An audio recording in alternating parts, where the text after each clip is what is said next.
All right, we're live. Let's make sure we're loud enough. Yeah, we're loud enough. Touching yellow. Yeah, touching yellow. Oh, Oh, there's some red. Oh, yeah. Oh, yeah. there we go. Welcome to Denver Music Gear Podcast, not the Denver Music Gear Expo, which is coming in Denver, Colorado, June 13th, 2026, at the Sons of Italy, not Anarchy. Yeah, but welcome. Yes. It's a beautiful Thursday. It's like actually winter. Yes, and is it? Well, technically, it's not our first Thursday of 2026, but it's our first working Thursday of 2026. Yes, it's our first, and this is our first podcast of 2026. So welcome. And we've got new gear We do. that was released today. It's beautiful. It is pretty awesome, actually. It is very loud. Yes. It's very loud, but it's very handy. And I feel like, Like, I don't know if you guys can see that, but those were my settings. Like, it is like, oh, was it? Yeah, see, I juiced it pretty good on the thing, but I did lower. But it is pretty loud. It's interesting. like it was barely on, and I turned the boost on so I could bypass the thing. Oh, okay, because I was going to say the boost was where I encountered the most volume. Yeah. But it's like off, basically. Yeah.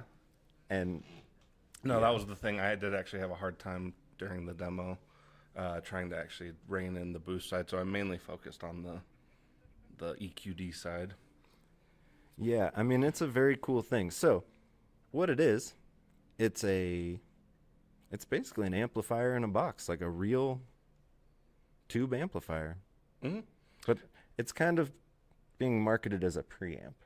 Well, it's interesting, yeah, because it's like technically it's a preamp, technically it's a DI, it's an EQ, it's a boost, it does the amp and cab sim. A little bit differently, obviously, since it's analog, because it's analog preamp and an analog cabinet emulation. Yeah, no digital here. Yeah.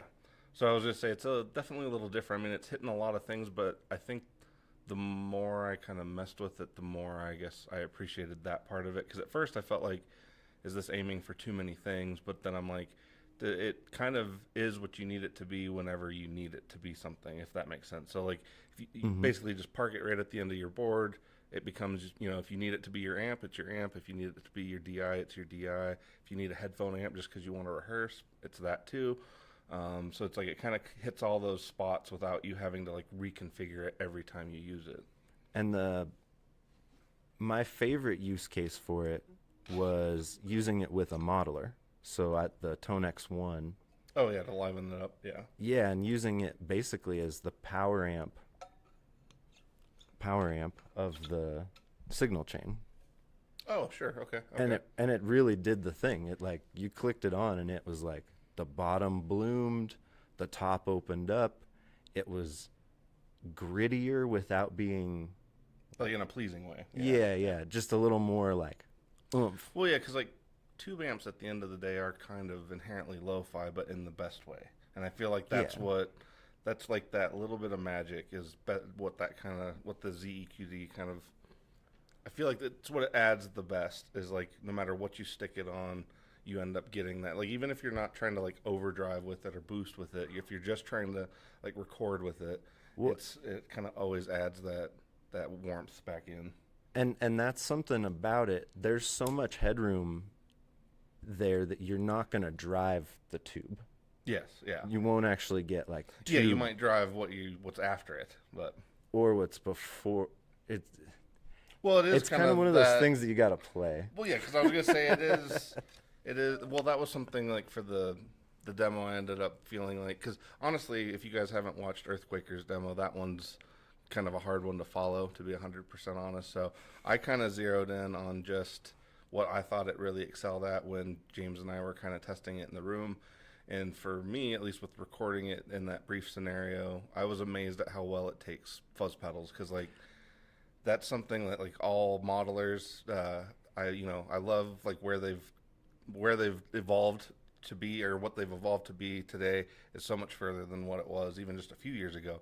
But that interaction of like fuzz pedals with modelers, it still just doesn't. It's just not quite right. It's like not quite the right interaction, and so this I feel like addressed that perfectly. And that was the thing I was most impressed by, was like your fuzz actually sounds like your fuzz. It doesn't sound, because like a lot of fuzzes into modelers just kind of take on more of a straight distortion thing. You don't really get those nuances from the fuzz that you mainly bought it for. Mm-hmm. And I tried it with the Fault from, no, the Haunt.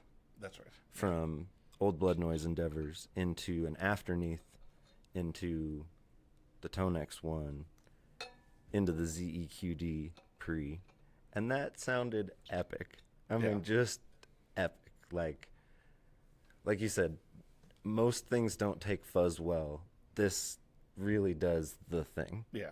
Yeah, that is the part, like, I thought it excelled at that, because, like, you know, it's definitely an awesome piece on its own, but when you start introducing other pedals to it and seeing how it kind of behaves versus other, like, amp cab sims that I've used, like, night and day difference in terms of that part of it. Like, it just instantly, because I think everybody that plays tube amps, like, you know, like, it's hard to describe, but you know what you're missing when you go from a modeler, or, you know, from when you go from a tube amp to a modeler, like that warmth, like you said, even that little bit of lo-fi kind of grit that can be introduced from tubes, like all of that kind of gets scooped out of there, which is fine. Like, modelers are obviously, the convenience is what you're kind of after in that scenario, but I feel like this definitely bridges those two things in a way that nobody's really done it yet, because like different companies have tried the whole like tube preamp thing, but most of the time they're just like a giant pain to try to accommodate, because like a lot of them have huge power bricks that you either got to deal with, or you got to do a direct IEC connection because they're pulling so much power. This one literally can just go right on any modern board with any modern pedal power supply. Yep. 9 volts, 500 milliamps. Yeah. Center negative. Works with anything. Yeah, which is, to me, like, that's the part of it. Like, it's fixing a lot of issues. It's also adding to gear that you already have. Like, it's imparting that, you know, that tube sound.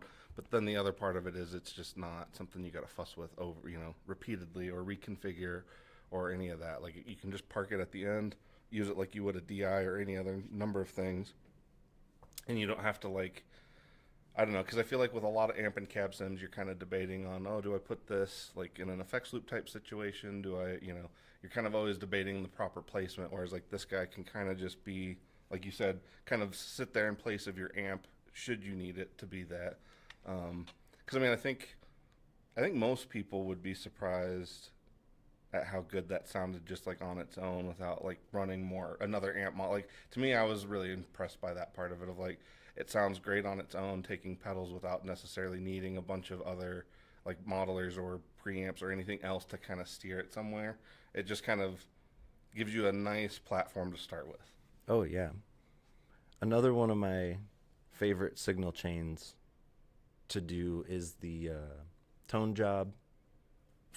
This is an all Earthquaker board, so tone job into the Acapulco Gold, but you turn the input knob on the tone job way down, like as if you turned the volume down on your guitar. Yeah, kind of like you're stopping that signal from going too far. And it turns the Acapulco Gold back into like a beautiful, clean Sun Model T like kind of thing. Almost like attenuating a pedal. Yeah. And so that's one of my, like, it's weird how you'd be like, oh, the Acapulco Gold is so, it's such a nice, like, kind of edge of breakup. Well, no, clean thing. Some of the most distorted things tend to kind of do that sometimes. But that into the Afterneath, into this, sounded epic. Just amazing. And then I'd turn it off and it'd be like, yeah, it still sounds good. But you'd turn it on and it's like, whoa, this really does sound that much better. It just, and I would turn this cab sim off. I was using it DI. Oh, okay. With the yeah. Or with the, and with the headphone out. And I'd turn the cab sim off because it opens up the bottom. Okay. Yeah, I ended up, I think, mostly running it with the cab sim on.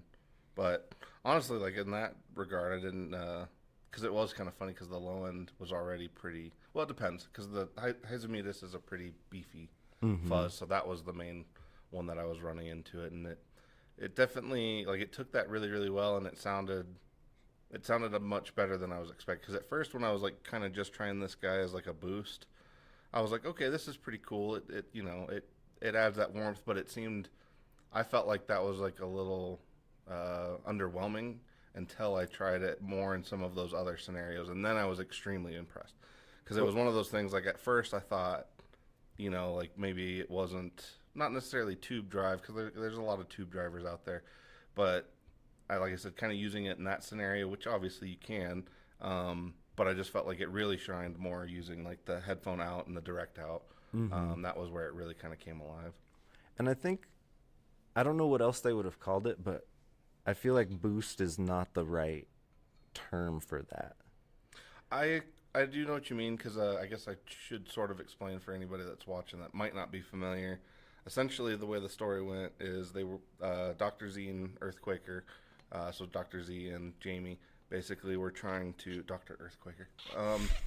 They were trying to essentially develop a follow-up to the Dr. Z drive because Earthquaker essentially collaborated with Dr. Z on that one, and unfortunately, the parts ended up being kind of hard to get a hold of. So they decided to do a follow-up, which is what this guy started off as, and essentially Dr. Z ended up designing the boost portion, and he sent that to Jamie just kind of as a standalone tube boost based around that EF86 tube.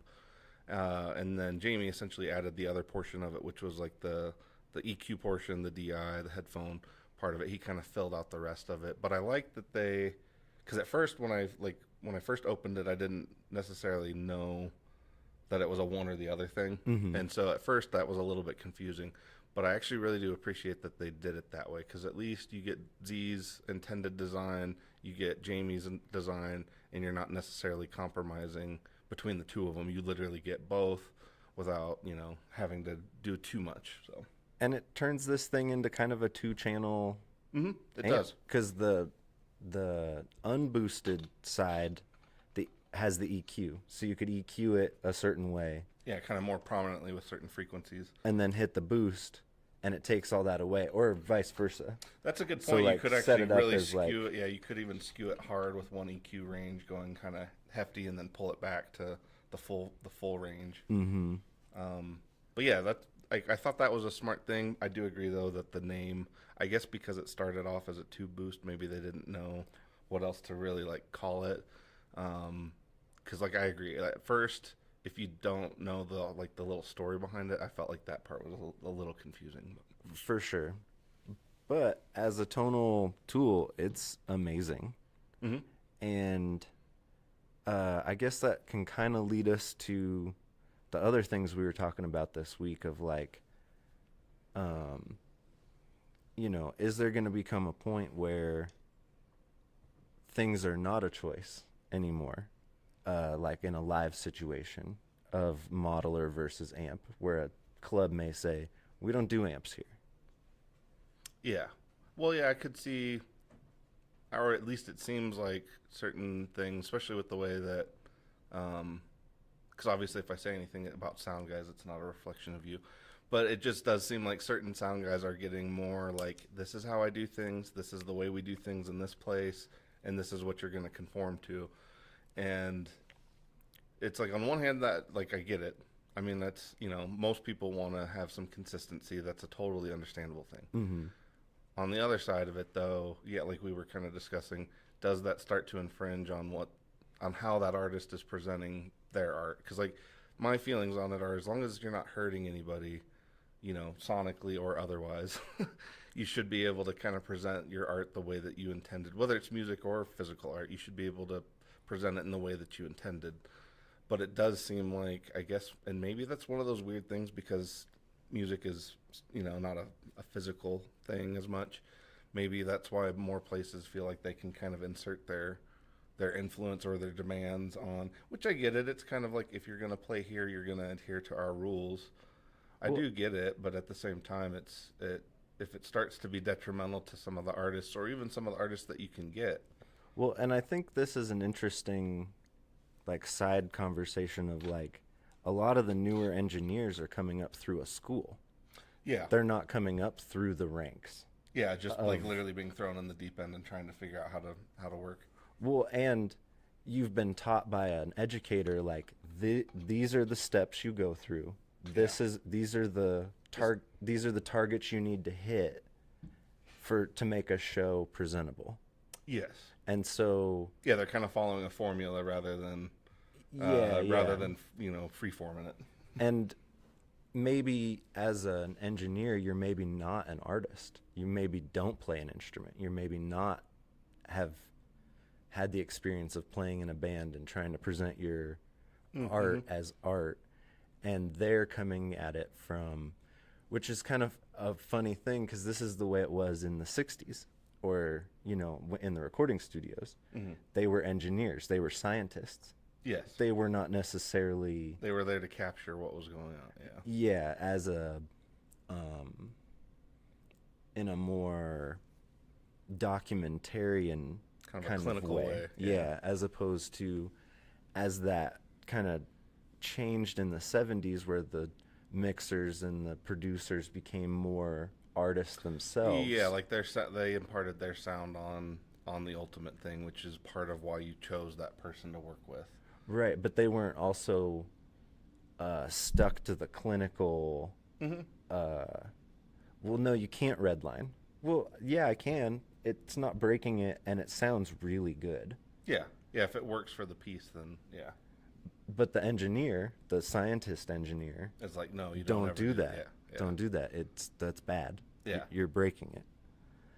But it's almost like we've come full circle to where these new engineers are more like the science engineers, where they're just being taught the how to. Yeah, more of a prescription rather than an ethos. Mm-hmm. Yeah. I'm not saying they're not getting that, but maybe that's the disconnect. Well, no, I would say you're probably right, because I think almost anybody that comes up with any kind of school background, even honestly, you even see it with musicians themselves, of like the guys that kind of learn things DIY versus the guys that went to school for it. Like sometimes that presents itself as, somebody that went to school and had formal training tends to want to stick to sheet music or something similar. Like they might not be as reliant on their memory, whereas a lot of DIY, learn it on the go musicians have incredible memories because that's all they've had to rely on is just memorizing the music, memorizing how you play it, and you get out there and you do it. So there's definitely ways to do that, but I do feel like, I guess maybe kind of like with what you're saying, some of the things where you have a school background or a more formal or precise kind of way of doing things, you do tend to sort of, those rules are always there. Like you kind of have a box that you're always carrying around, and you're putting everybody in that box. You're like, guitars can't go over 90 dB. Right. And it's like, well, yeah, they probably can. Yeah. And it's probably fine in certain contexts and depending on the band. And then... Yeah, adhering to the style versus, that's a big thing too. Like, we were kind of talking about that, also of like, what's art versus commerce? Or, are you here to just do a job? Are you a human jukebox? Or are you trying to do art? Yeah, are you there to present what you've been working on and what's you? Like, are you there to present your art, or are you there just to, like you said, fulfill a role, kind of do a job and get out kind of a thing? And both things are valid. Like, neither thing is, like, superior, better than the other. It's just... Those are just two scenarios that are common. Yeah. Yeah.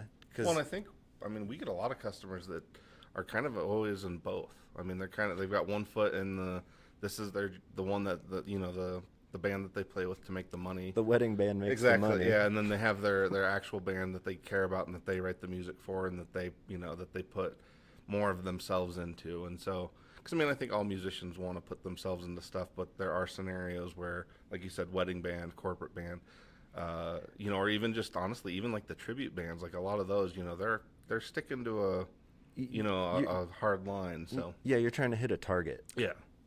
As opposed to like, well, let's throw some paint at the wall and see what sticks. Exactly, yeah. Well, and it is, I guess that is interesting to think about too, because like you have a lot of sound guys or even audio engineers that, especially I would say in like the late 60s through the 70s, I don't want to say they were like raised by the bands, but they kind of were. Like a lot of them were younger kids that were like, "Hey, I want a job. Can I follow you guys?" Okay, they're like, "Okay, yeah, we need somebody to figure this out." And then that's the position they ended up finding themselves in, and then they kind of learn on the road. Whereas, like, you're right. Like, now we definitely have, the idea that you're coming to a job with more of a education behind it, obviously, is prevalent.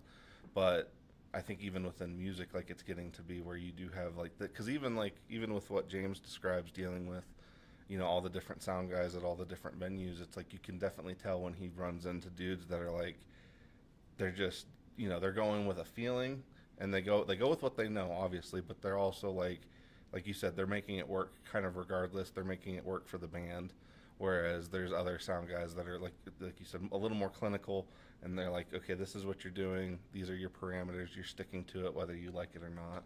Mm-hmm. But I mean, I think that is something that, I guess, like you said earlier, is the gear also even moving that way, where like you kind of have the gear that's for you as the artist versus you to do the job, which I know we kind of discussed that a fair amount, but it does seem like that line is getting wider. Well, and things like this help bridge that gap a little more of like, well, now I can have touch sensitivity and that awesome blossoming low end that I get from tubes, but I can also just go XLR to the desk. Yes. It's so convenient. I don't need to bring a cab. I don't need to bring an amp, Mm-hmm. But you're then fully reliant on that person to be proficient at their job and to not screw you in the monitor mix. Well, and their taste and like it's kind of all, And honestly, I feel like taste should be not a thing when you're doing that job. It should be more studied of like, this is what this genre is. Yes. Because my taste has kind of like the music I mix at the club I work at, I would never seek out. Yeah. I would never go yeah, see I those do know what you bands. mean. I would never put that on as a record, but I very much respect what they're all doing. Mm-hmm. So I wouldn't go in there with my ambient. Yeah, we'll just use this mindset, as a scenario, but yeah. like my ambient mindset of being like, I think your Marshall full stacks are a little, they're a little unrelenting on my ambient. Yeah. I don't think you're quite getting the fidelity that you could be getting if you. Yeah. Like, no, we're doing hardcore. We're doing metal. We're doing, what was power violence. Power violence? Wow. Like, these are the genres we're doing. And, the people who come to the show, they enjoy my mixes. They seem to enjoy it. But if I brought my tastes, that may not turn out the same way. I'm there to support them. Screw my tastes. It's their tastes. They're the artists. Because we're in that kind of room, too. It's not a corporate room. It's not a wedding band. None of these bands are coming in and playing Uptown Funk. I've never heard Uptown Funk in the crypt. Well, and I was going to say inherently, too, with the size of the crypt, it's also one of those things where, because, like, that was something, like, I didn't realize until, like, I think it was, like, maybe the first week you were working with us when you kind of told me more of what you do there, and, like, I didn't realize that, most of the time you're letting, like, if somebody has an amp, you're just letting them run as is. And it's like, I think that's one of those things of, they brought a Mesa Boogie. I'm going to let it boogie. well, yeah, and it's one of those things, like, a lot of places are getting to where, again, like, it's these, some of these sound guys that are kind of fighting this weird urge to kind of, shoehorn somebody into a certain spot, and it's just like that, Well, and, maybe it's not even them or their taste or anything. It's the venue. It's there are parameters. Somebody's on their ass telling them, hey, we got it, Yeah. Then it's literally the neighbor across the street or who lives across the alley that's going, I have kids. They have to be at school in the morning, and you guys moved in here. Yeah. Let's keep it down a little bit. Yeah. And that's valid. That brings up a whole other thing in my brain of like, A, why would you move a venue into a place where you're going to have problems? Or B, why would you move to a place where there is a venue and then complain about it? Yeah, because I was just saying But that's like a whole other. Because I was just saying that whole thing, even with like what's going down in Colorado Springs right now, is pretty wild. But some engineers, I'll use Fiddler's Green down in Greenwood Village there as an example, and the Ford Amphitheater that you're referring to in Colorado Springs. They are in residential neighborhoods, and you got to be done at 10:30. There's a hard cutoff, and it's like 96 A-weighted at front of house. Something like that. Okay. There's like a very specific like time, dB, distance thing that they have to adhere to. Okay. And if you're good and tricky about it, apparently you can work around it. Yeah. But yeah, I mean, and some of those things are there for a reason. Like I was at a Bass Nectar show at Red Rocks, and it was maybe the loudest thing I've ever experienced in my life. Really? Wow. Okay. It was insane because the front of house engineer knew how to put a sub or something at front of house, flipped it out of phase, put the microphone in front of that to do the rating. Yeah. So he could fudge. So he basically tricked the venue into being like, okay, yeah, you're good, when he's like, I see what you're saying. And he had, if I'm remembering correctly, he was touring with 18 subwoofers. Ooh. And for the Red Rock show, doubled it. Jesus, okay. It was so loud, they were rattling windows up in those neighborhoods? In Morrison. Yeah. Down in the town of Morrison. At the Morrison Inn, the windows were rattling. I was going to say, honestly, at Red Rocks, that almost seems like something where somebody should have cut that out, I guess. That was the last of that. Because I was going to say like that, because like even just a respect for the venue at that point. Because like, I mean, I'm a fan of volume, but like if you're rattling shit like miles away, no. There were no more EDM shows at Red Rocks for the next like 4 years. That sounds right. I mean, because and then when they came back, there was a very strict dB limit, and I'm pretty sure they now have a curfew too. Makes sense. But yeah, because I was going to say, just for the respect for that venue, that because I mean, it's literally natural. Like rattling things is not that's just not cool. So you have no idea what you're gonna, what may or may not happen. You may rumble some rocks loose. Well, that's what I was gonna say. That's what I mean. It's just not a good idea. But some venues are in neighborhoods that have really tight restrictions. So, going direct is the ticket.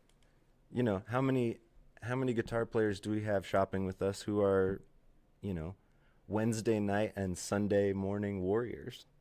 The church crowd, Yeah, which actually you're right, because like those guys, everything they have, every choice they make about gear is with the church in mind. Mm-hmm. And I don't mean that like in a spiritual way. Bless these Strymon pedals. Exactly, yeah. For they are plentiful. Now, so yeah, that's one of those things. Like I haven't been in that position, so I guess I don't know, exactly what that is like. To me, I know we've kind of had the whole discussion of like having different rigs for different scenarios. I feel like that is kind of how that goes. I guess to round it back to the EQD or the ZEQD-Pre. It's hard to roll through that one sometimes. But I think to get back to this, I think this is one of those things where, again, you could kind of park it at the end of your board and it kind of fits. Rather than you having to have two setups, this is kind of giving you a nice kind of halfway mark between the two. Yeah. That could be utilized for multiple things. But it gives you a nice halfway mark so you're not having to do that whole, this is my church rig, this is my personal rig. Or even to an artist who's not playing at church, like this is my, your touring rig versus your home rig. Like this is something that can it can be, home quality, but, on the go, or aspects of the rig that you like at home without necessarily, because like, I think, you know, a lot of the guys that I really love locally, like a lot of them have, you know, kind of gone back and forth through the amp thing of like, you know, they'll be on like a solid state amp with a modeler, then they'll go back to a tube amp, then they'll go back to a solid state with a mod. And I think it's one of those things of like I don't know that you're ever going to get away from, like, if you love tube amps, you're never going to get away from that love of tube amps. Like, that's just not going to happen.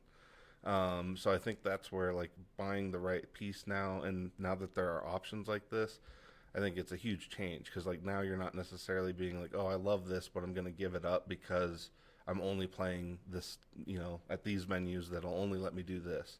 Like, you can actually have something that kind of, I don't know, I guess kind of assuages the whole issue between the two. Like, it kind of resolves that. Yeah. And it's and you can use the output to your amp and the DI at the same time and the headphone out. Mm-hmm. So there's so many,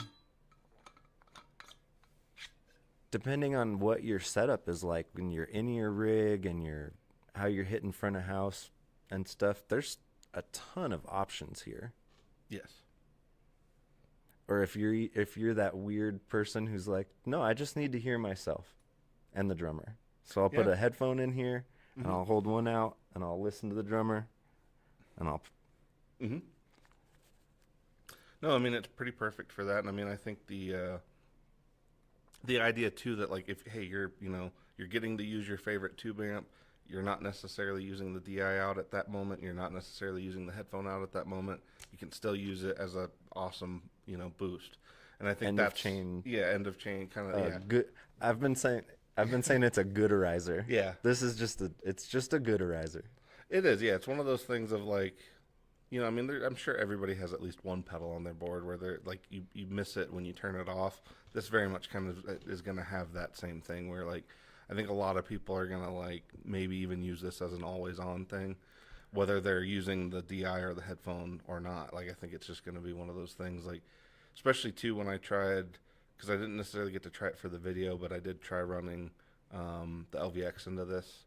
And it was also one of those things of, like, just adding that little bit of tube warmth, like, kind of took my Echoplex setting and put it back into a even more vintage kind of feel. So it's like, if you're just recording or whatever you're doing with it, like, I think it's a pretty awesome option. And it is interesting because, like, I was going to say earlier in the year, but it was technically the end of last year, Jacob and I were kind of discussing, like, what something like this might be, if that makes sense. Like, we were kind of hypothetically trying to picture. We, like, foreshadowed this. Yeah, because I was going to say, we were literally having a discussion of, like, how, you know, when is it going to be an option to kind of have tube amps on your board? Or something similar, something in that kind of that ballpark. I didn't necessarily completely picture this, but it is pretty amazing how close this is to what we were discussing. So yeah, this wasn't what I was picturing, but it solves that problem for sure. Yes, because I was picturing just a tube power amp. Yeah, like a little that. Yeah, almost like the old Boogie like tube or power amps. Yep, or like the newer Seymour Duncan Power Stage. Mm-hmm. Yep. So yeah, like, I use all the time. That with tubes. Yes, exactly. That's the ad. I remember that was what we were kind of discussing. Which actually, I'm still not convinced that that's not. I mean, NAMM's in 2 weeks. We're gonna find out a lot. I think there's a lot gonna be happening at NAMM this year.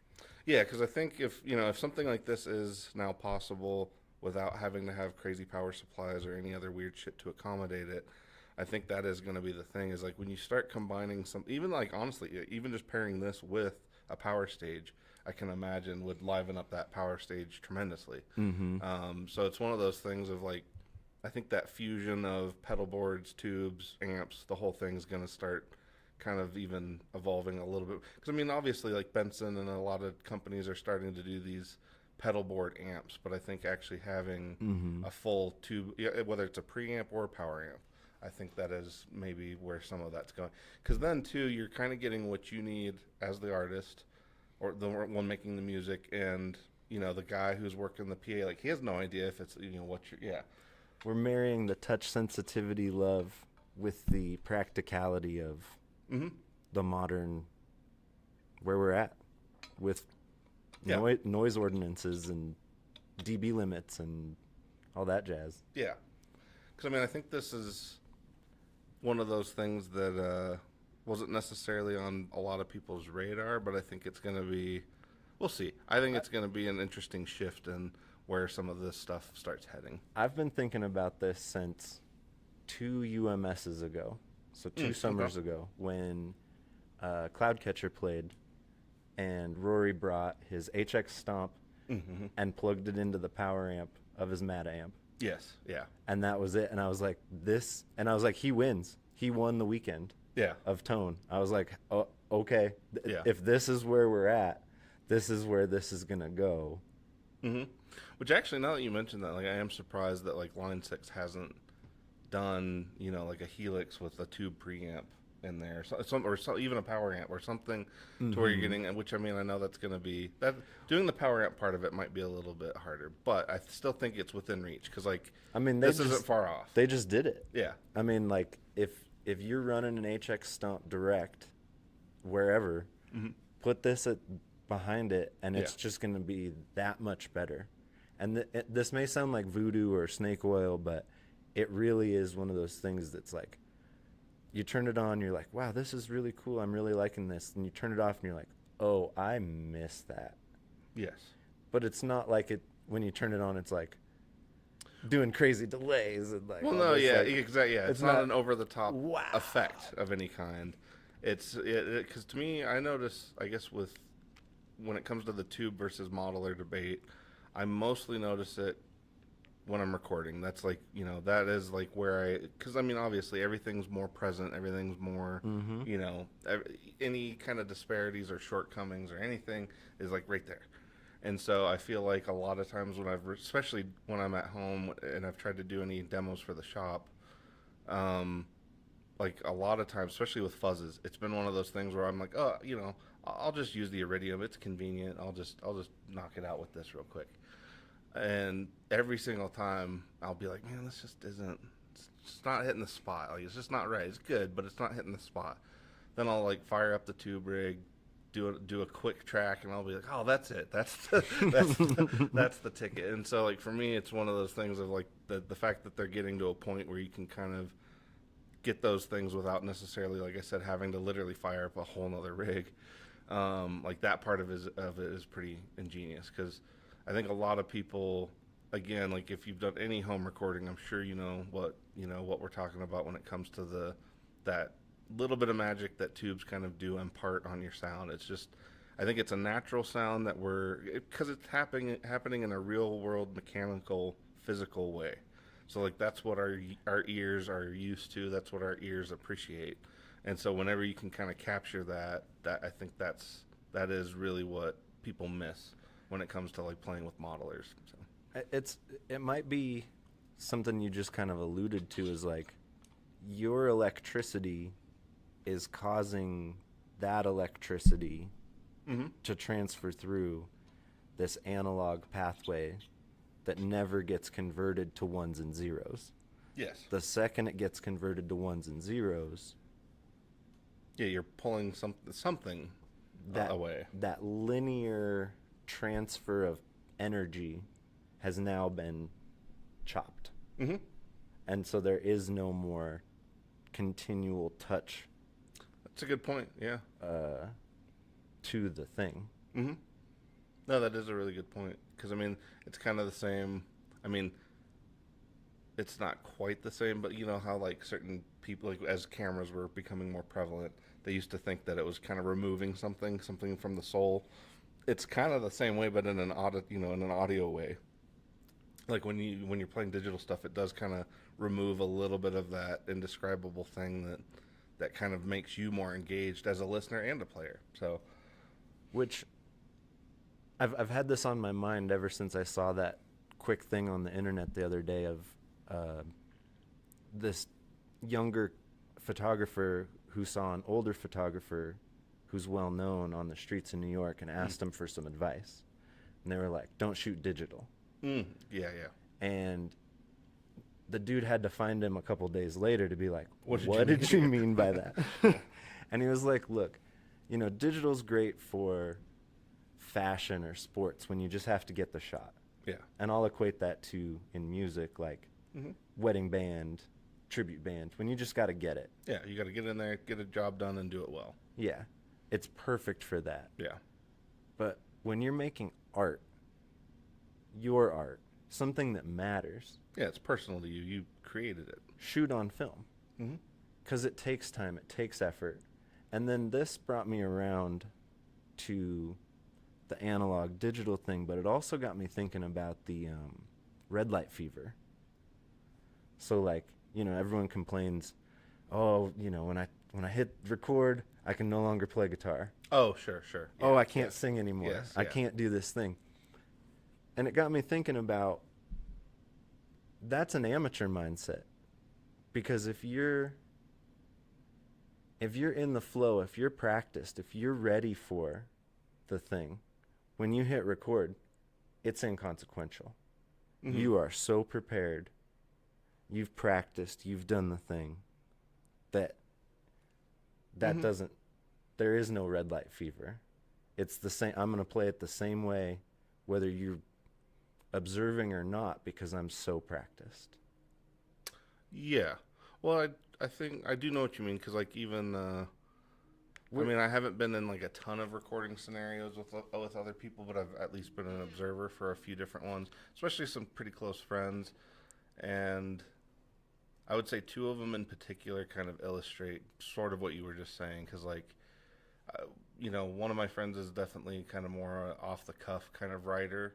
Like if they can't capture it and get the song done that day, then they may not do it at all. Mm-hmm. And so it is one of those things where sometimes like they'll have a hard time, like they'll have an idea, but then they're almost like still processing that idea when they want to record it. And so they're not necessarily just letting it out. Mm-hmm. Whereas I have another friend that kind of sits on stuff for quite a while, really internalizes it, and then when it's time to record it, boom, like one take. Mm-hmm. Because like, I guess that's the like film versus digital. Mm-hmm. Like you can take 1,000 digital pictures, or you can do one take. Yeah. To tape. Put more effort into it, but get the exactly. But that, I mean, I guess with getting into that also is, you know, I mean, you know, how many effects like do you and I own that are trying to emulate even like the sounds of tape? Oh yeah. You know, that's another thing that's like, I think that's you know, all those little things that have been. I think it's all things that we appreciate, things we love about the music we've been listening to forever, regardless of what age you are. Because like I listen to a lot of music that was made before I was even on the planet, and a lot of that stuff it just has this characteristic. Because like sometimes too, like I'm sure you've done it where like you play music for a friend or somebody, and like you're debating on how old it is. A lot of times though, there's a certain thing about like some of the stuff, especially out of the 50s, 60s, 70s.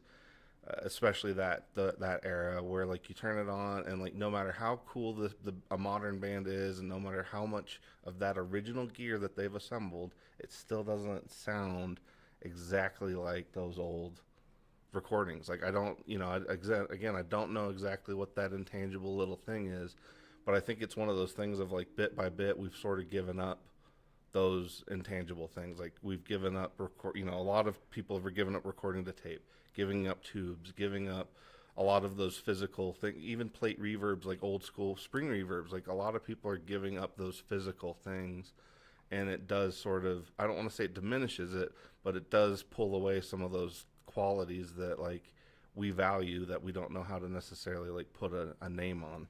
For sure. Because like I was involved in a recording situation where it was a jazz record, a jazz combo, like gypsy jazz. Oh, okay. Guitar, fiddle, or violin. I don't know which one you'd call it in that context, but depends on how aggressive it is. Upright bass and a singer. And I was like, all right, cool. We're going to track you all in the room. We're going to get this thing. It's going to be amazing. Here we go. And then when it came time for the fiddle player to do his thing, he stopped playing. Everyone else kept playing. Like they knew he was going to overdub later. Oh, sure. Okay. And it took us weeks of him coming back and trying to get a vibe, get a feel, get a this, get a that. Right. And it would have been amazing if he would have just done it in the room with the rest of the group who were all... Yeah, kind of warts and all, just take it as it, yeah. Yeah. And it never... It was fine.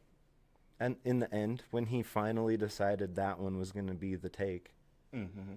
it was fine. But there was so much lost in that process of everyone involved getting more and more tired. Yes. Yeah, you're sort of start draining the enthusiasm right out of the song. Well, and he was very much taking advantage of the situation. We gave them and this is our, lesson learned. We gave them a set price. Oh, sure. For the song. For the whole, okay. Which we thought was going to be a day of recording, a day of mixing. And here's your song, one revision, master it, have a nice day. That was not he basically ended up stealing from us because, our he time. abused the situation, yeah. And it ended up not being cool. Because we have the technology to come back, to recall, to do 1,000 takes. Does it make the art better? I don't know. Yeah, well, yeah. Because that thing you're alluding to in the 50s or 60s, they had one shot. Oh, yeah. They had 3 shots, maybe, because they didn't have extra tape. Yes. They had, and even if they did, like once you've used it or overdubbed once, twice, you're starting to drastically degrade it. Yeah. So yeah, no, you're right. I mean, well, and I think that is one of those things too, though, of like, I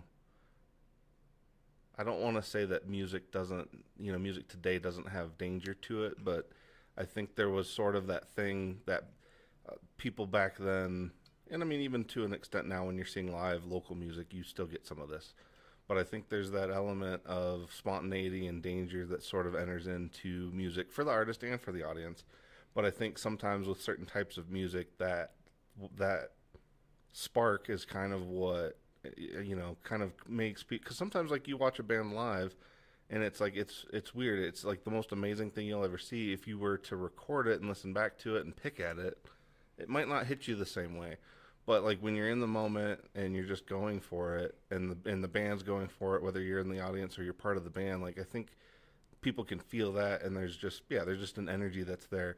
Whereas like you're saying, like when you start to rethink things, overdo things, redo things, you start to kind of bit by bit kind of take some of that a little bit of that spark out of it, and you're just kind of slowly kind of draining it out of some of that extra life.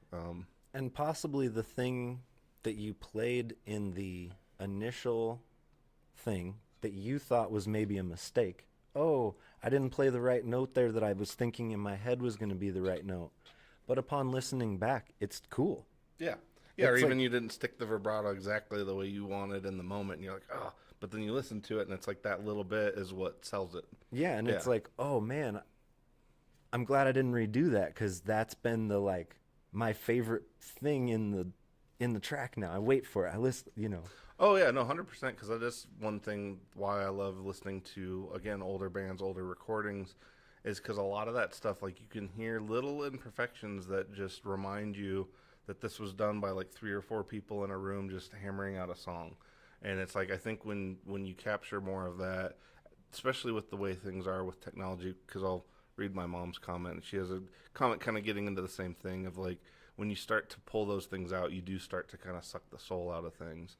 Because yeah, like as my mom said, like she said, we're basically expressing part of our souls, which for musicians, artists, it's all kind of that way. But each individual is unique. Creative expression is obviously unique, and with modern technology, as great and clean and convenient as it can be, that it doesn't necessarily leave that humanity intact. And I still think too, like, humans, especially as an audience or a listener, I think there is that, when I was talking about the element of danger, I guess I mean more like it's just that excitement that, that you have, like when you just don't know exactly what's going to happen.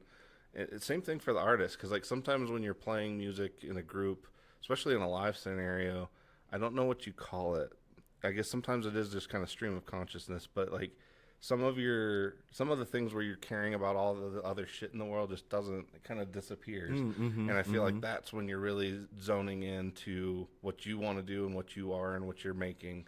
Whereas like when you're in a studio, like you were describing with Dude coming back repetitively, he's looking for that feeling of like getting sunk right into it, of like getting the take that he wants, but he's never going to get there because you're not in that same scenario. You're not putting yourself through in that little bit of risk. You're not in the danger zone Exactly, with the rest of the band. Exactly, yeah.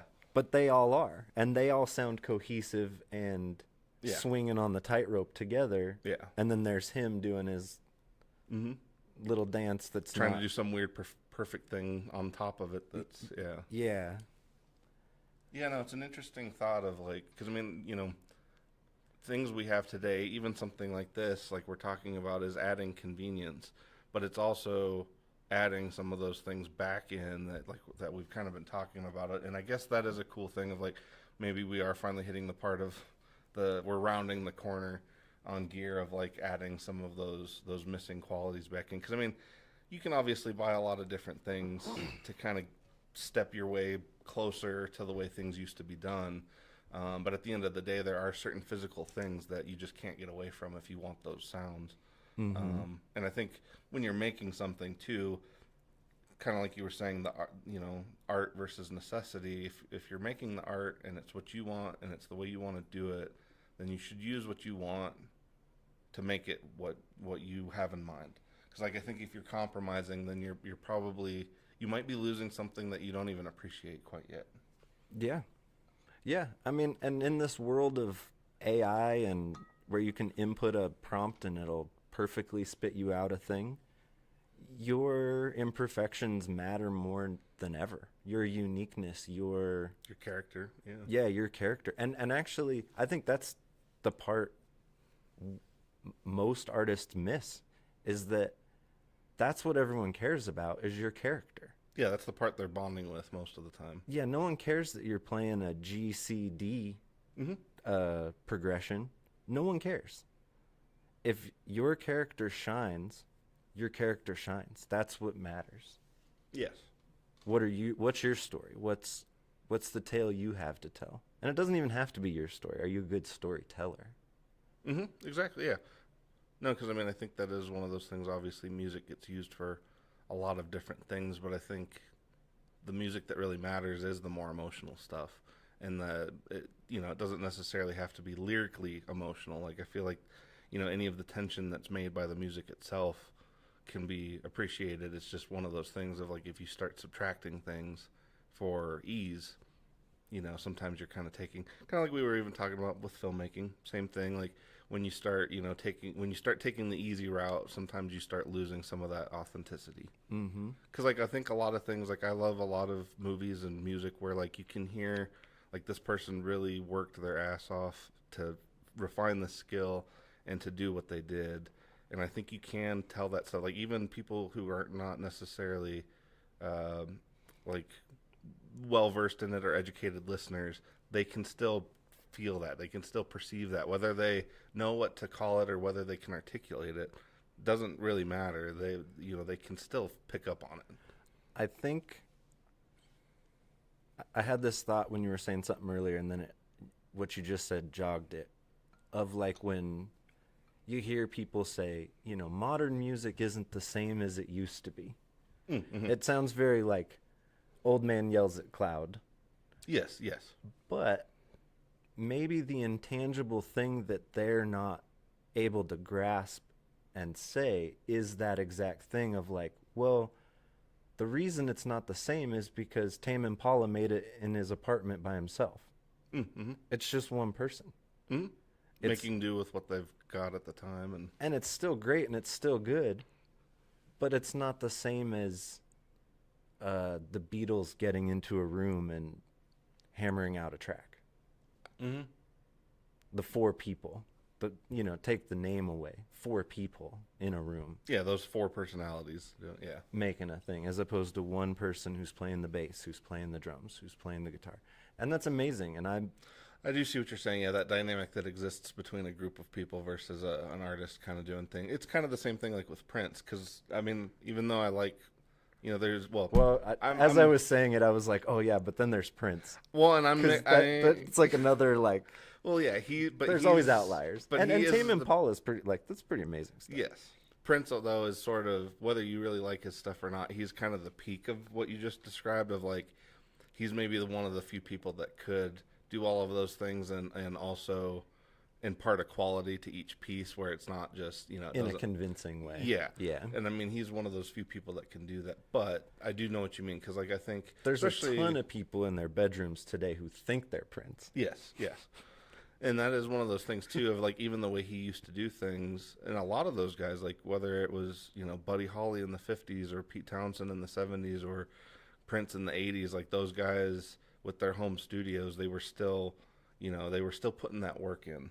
And so like, I think it is a little different than today, where, we do, like I said, we kind of give up certain things for convenience. And while it makes sense on paper, it does kind of, it takes away something from the end product, again, that you may not even appreciate because it's gone. It's already gone. I mean, it's like you just mentioned Pete Townsend. Like, he had to get a modular system built for himself. Yes. That cost 6 figures. Yes. That is in 1970s money. That's not an easy acquisition. No. But now I can go, what was he using? Mm-hmm. Oh, yeah, here's my plug-in of there's one for $300, there's one for $50, there's a free one. Yeah. That one for $300 has a 2-week free trial. Yeah, I can knock this track out in 2 weeks. Yeah, exactly. Yeah. So like, barrier to entry is way different. He had to work for those sounds. He had to work for that machine, like just to acquire it, and then to like learn how to use it, understand it, mm-hmm. and make music with it. That's a whole other. Well, especially make music with that piece back when everybody was telling them you can't do that. Right. Like, yeah. Like, it's a way different adventure. Choose your adventure nowadays, because it's all there. Mm-hmm. It's almost too easy. Well, that's what because like sometimes I wonder, is just like a thought experiment. Like if you take those guys that were able to do those things back then, like I said, Buddy Holly, Pete Townsend, any of those guys that were kind of artist engineers, were you to take them and give them the stuff that we have today, I don't know that it would. Like, I guess I feel like their struggle of learning those things and doing it the way they did it is what made those things that literally became like cornerstones of our culture. Yeah. It's like, could you do that today? And maybe that is kind of like you were just saying, we can kind of wrap up on that thought of, in terms of modern music versus old music, it might literally just, at least a part of it, is that, like, the easier it gets doesn't necessarily improve the quality. Just because you can put more stuff out quicker doesn't necessarily mean you're putting out better stuff. So, yeah, it's almost like the struggle is helpful to the art in a way. Not full struggle maybe, but like, I do find it helpful on my wall of pedals to sometimes be like, you get 3 today. Yeah, put in a restriction. That limitation for yourself. is helpful. Yeah, no, I agree. And I mean, it's especially one of those things, like, we do live in a day and age where limiting your options is harder than because it's literally all available. Yeah, all the time. But yeah, so if you're out there and you're maybe struggling with some mental health stuff about if you're good enough or not, you're good enough. Just do it. Put it out. You'll feel better. The people who listen to it will hopefully feel better. Mm-hmm. Just about the world in general. Share your art. Well, it is funny. It's actually something Mike says all the time. Worry more about what you're doing than what everybody else is doing. That kind of a thing is like, kind of zero in on you and what you can do and kind of explore that. You don't necessarily need to benchmark yourself against everybody else out there. Yeah. And, if you don't have the gear, maybe that's okay. Use what you got. And if you don't have it, reach out to a friend who might have it. Make a band. Make music. Make art. And on that note, yeah, please like and subscribe. Share with your friends. I've been Jacob, I've been Dylan. and this has been the Denver Music Gear Podcast. Thanks for joining us, everybody. Have a wonderful week.